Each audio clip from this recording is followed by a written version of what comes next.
पाना, कहने लगे कि आइए सलवार पढ़ दिया बाबा।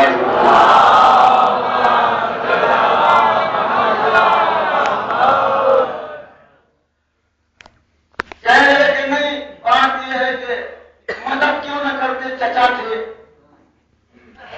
बकवास बनकर चचा थे। अबू लहब कौन था? अबू लहब कौन था? चचा नहीं था, चचा था। काफिर कौन थे? मैंने कहा अबू तालिब नाम है मोहम्मद के बाप का। कहने लगे कि ये कहां से आपने कह दिया? मैंने थोड़ी कहा, कुरान ने कहा। क्या कहा कुरान ने? कुरान ने कहा क्या काम नहीं हबीब, जब तुम्हारी जिंदगी में तुम्हारे माँ बाप में से कोई एक बूढ़ा हो जाए, तर्जुमा पढ़िए, रब से बूढ़ा ज़ईफ लिखा है कि ज़ईफ हो जाए तो उसके सामने शानों को न उठाना, ऊँच न करना, ऊँच भी न करना। अब इसे तारीख क्या बताए कि मोहम्मद के वालिद का इंतजार कर हुआ। मेरे साथ ये खुदा हुसैन का वास्ता, माँ का इंतजार कर हुआ। का 55 ही में ये सब गुजर गए। मोहम्मद छोटे थे, ये लोग चले गए, तो किसके लिए अल्लाह कह रहा है कि जब शहीद हो जाए,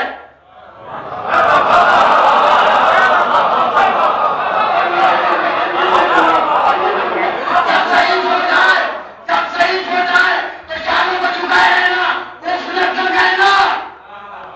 अल्लाह अल्लाह कह किससे रहा है कि वो भी न कहना। उसके बाद जब कुल रब्बी रहमना कमा रब्बी सबीरा, और उसके बाद कहो कि परवरदिगार इन पर ऐसी रहमत कर जैसे इन्होंने हम पे छोटपन में, बचपन में। ये है असली वालदैन जो है कि बचपन में जैसे पाला, लेकिन ये जब ज़ईफ हो जाए तो ज़ईफ कौन हुआ? मोहम्मद की जिंदगी में ज़ईफ कौन हुआ? अबू तालिब। और अल्लाह ने किससे रहा है कि ऊफ न करना?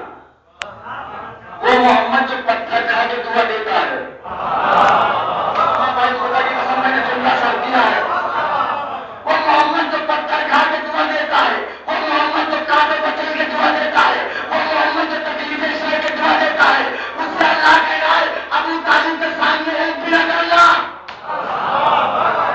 अरे इतने बड़े नबी को अबू तालिब के सामने ऊफ करने की तो इजाजत नहीं है, तुझे फतवा देने की इजाजत है।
के बेटे लाओ, ये तो अली के बेटे हैं। मोहम्मद का बेटा लाओ, ये तो अली के बेटे हैं। समझो, मोहम्मद के बाप का नाम है अबू तालिब, ये तो अली के बेटे हैं। मोहम्मद के बेटे लाओ, काबे के बचपन ही में गुजर गए। तो बेटे मोहम्मद के बेटे हो सकते हैं, तो अली का बाप मोहम्मद का बाप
मुकाबले